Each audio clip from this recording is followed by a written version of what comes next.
In Chapter 1 of Great Expectations, readers meet a boy named Philip Pirrip, nicknamed Pip, as he gazes at the graves of his parents in a church cemetery on a stark marsh near the sea.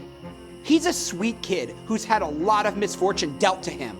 Suddenly, a scary-looking man appears in the cemetery and threatens Pip, picking him up, spinning him around, and telling him to keep quiet or he'll cut his throat. The man wears a large iron on his leg. Petrified, Pip pleads for his life. The man asks the boy what his name is and where he lives, and Pip tells him. When the man asks about Pip's mother, Pip explains that his parents are dead and buried in the graveyard, and he lives with his sister and her husband. The man orders Pip to get him a file and food. If Pip fails in this task, the man says his younger companion will find Pip during the night and tear out his heart and liver. Terrified, young Pip swears to comply. In Chapter 2 of Great Expectations, Pip arrives home, where he sees his sister's husband, Joe Gargery, a blacksmith, warming himself by the fire.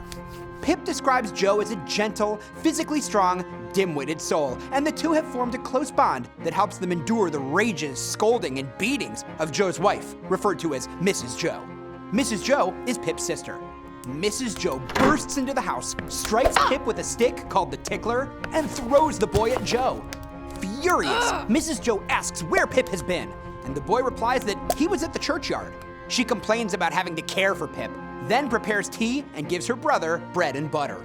Concerned about not being able to find food for the convict on the marshes, Pip hides his piece of bread in his trousers. It's Christmas Eve, and Pip stirs the pudding for the next day.